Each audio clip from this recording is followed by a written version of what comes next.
নমস্কার বন্ধুরা, আমি অনির্বাণ। এগুলি ফ্রেঞ্চ গাঁদা বা লাল গাঁদা।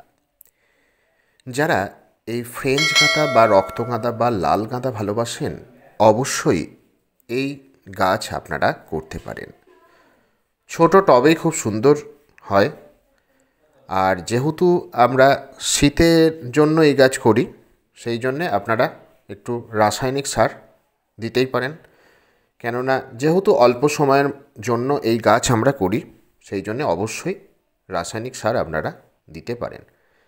এখন ফুল ফুটছে, অনেক কুঁড়িও আছে। এখন দিতে হবে পটাশিয়াম আর ফসফেট জাতীয় খাবার বেশি করে দিতে হবে। আপনারা যে এনপিকে 10-26-26 দিতে পারেন জলে গুলে, হাফ চামচ 1 লিটার জলে গুলে সেখানে আরও 2 লিটার জল অ্যাড করে আপনারা টবের মাটিতে দিতে পারেন। আর প্রথমে তো ঠিকমতো মাটিটা করতে হবে। কাউডাং কম্পোস্ট বা ভার্মি কম্পোস্ট, বালি, মাটি তিনটে এক ভাগ করে নিয়ে, আর বাকি অংশে যে নিমখোল, হাড়গুঁড়ো, শিংকুচি, লেদার মিল আর সিঙ্গেল সুপার ফসফেট হাফ চামচ, এই দিয়ে মাটিটা খুব ভালো করে প্রস্তুত করতে হবে।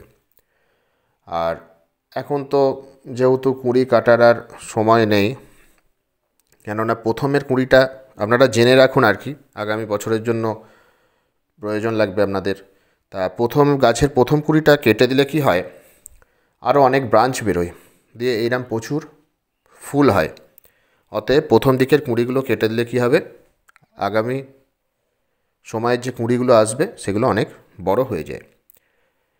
আর এই আসে আপনাদের যে রোগ পোকা আসে, জাপ পোকা, সাদামাছি, এসবের উপদ্রব হয়।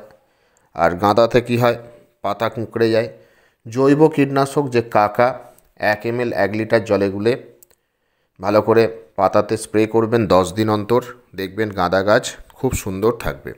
আর ছোট অবস্থাতে খোল পচা জল আর ডিএপি অবশ্যই দিতে হবে, তাহলে প্রচুর কুঁড়ি আসবে। আগামী দিনে এরম প্রচুর ফুল ফুটবে আপনাদের।